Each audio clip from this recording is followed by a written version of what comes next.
Bonjour à tous et bienvenue dans cette nouvelle revue de presse. Au sommaire de ce nouveau numéro, les retraites de base seront toutes revalorisées au niveau de l'inflation l'an prochain, la taxe d'habitation sera bien supprimée pour les ménages les plus aisés, et le congé proche aidant est désormais indemnisé.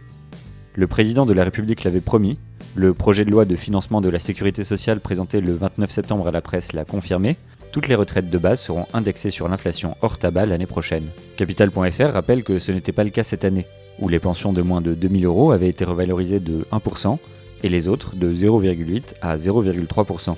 Il reste encore à savoir à quel niveau sera cette revalorisation au 1er janvier prochain. Selon la synthèse des comptes de la sécurité sociale, la hausse des prix à la consommation sur un an est de 0,4%. Mais la prochaine revalorisation se basera sur les chiffres de l'inflation de novembre, qui pourrait être plus haut comme plus bas.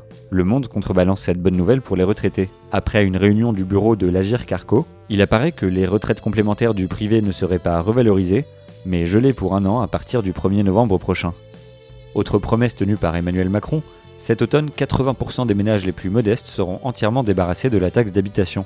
Les Échos expliquent que malgré quelques hésitations cet été en raison de la crise sanitaire, cette mesure sera bien étendue aux 20% restants de la population. Le calendrier sera similaire à la précédente suppression, avec un allègement de 30% en 2021, 65% en 2022 et enfin une exonération totale en 2023. Pour rappel, la fin de cette taxe n'est valable que pour les résidences principales. Le particulier précise d'ailleurs qu'en zone tendue, cette taxe peut être majorée pour les résidences secondaires de 5 à 60%. Bruno Le Maire a récemment indiqué que les SCI aussi pouvaient être frappés par cette majoration, toujours dans le cas où celle-ci n'est pas une résidence principale. LCI rapporte que la ministre déléguée à l'autonomie Brigitte Bourguignon a confirmé jeudi 1er octobre que les aidants qui soutiennent un proche en situation de handicap ou un proche âgé et en perte d'autonomie pourront désormais demander un congé qui sera indemnisé.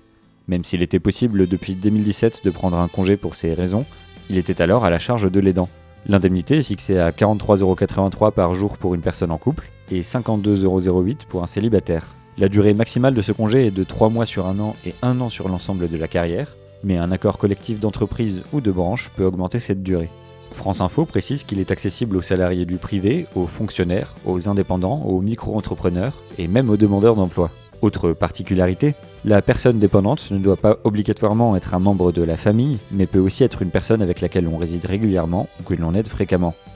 C'est tout pour cette nouvelle revue de presse, on se retrouve très vite pour un nouveau point sur l'actualité des finances.